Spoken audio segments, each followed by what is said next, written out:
प्रिय मित्रों, विद्यार्थियों और संघर्ष के पथ पर संघर्ष कर रहे मेरे सभी साथियों को मेरा बहुत बहुत नमस्कार। मैं अतुल मिश्र, साहित्य संघर्ष यूट्यूब चैनल का संचालक, आपके बीच में उपस्थित हूँ। संघर्ष की बात, प्रेरणा की बात और जद्दोजहद की बात।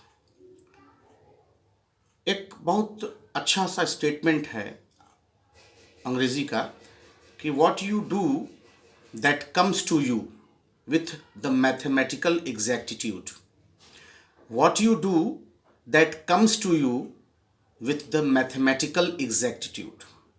अर्थात आप जो कुछ भी करते हैं वह आपके पास आता है ठीक उसी तरह से जैसे 2 + 2 = 4 होता है।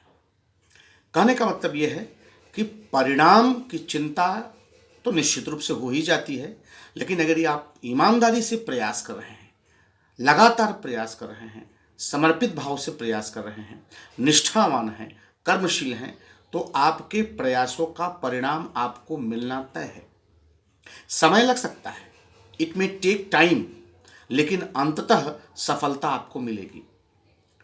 मैं यह बात इसलिए भी कह रहा हूं कि हम जब संघर्ष के पथ पर होते हैं और यह स्थिति आ जाती है हमारे जीवन में कि हम अवसाद में चले जाते हैं, निराशा कुंठा आ जाती है और लगता है कि अब परिणाम हमारे हाथ में, हमारे मनोनुकूल नहीं होगा, और तब शायद वह अंतिम घड़ी होती है जिसके बाद आपको अपना अपेक्षित परिणाम मिलना तय था, लेकिन आप पहले से ही आत्मसमर्पण करके चले जाते हैं। इसलिए बच्चों, संघर्ष करना है निरंतर। Patience wins in the and.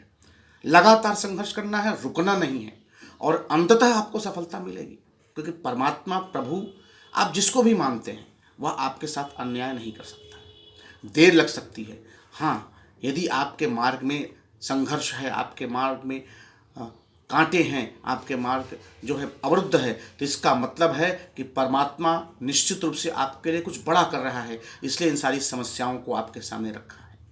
वह जिसको योग्य समझता है उसके लिए ही चुनौती भेजता है, उसके लिए ही चुनौतियों को भेजता है। इसलिए बच्चों, हारना नहीं है विद्यार्थियों, लड़ना है, जूझना है, और तब तक जूझना है जब तक मंजिल आपको न मिल जाए, और निश्चित रूप से आपको मंजिल मिलेगी, इसमें कोई दो राय नहीं। जब आपको परिस्थितियां आजमाती हैं तो आपका व्यक्तित्व और निखर कर सामने आता है। इसलिए संघर्ष करते रहिए, बढ़ते रहिए। कौन कहता है कि आसमां पे छेद नहीं हो सकता है?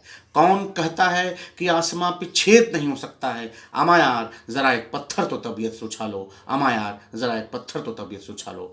धन्यवाद। चैनल को लाइक, शेयर, सब्सक्राइब और कमेंट्स अवश्य करना न भूलें। धन्यवाद।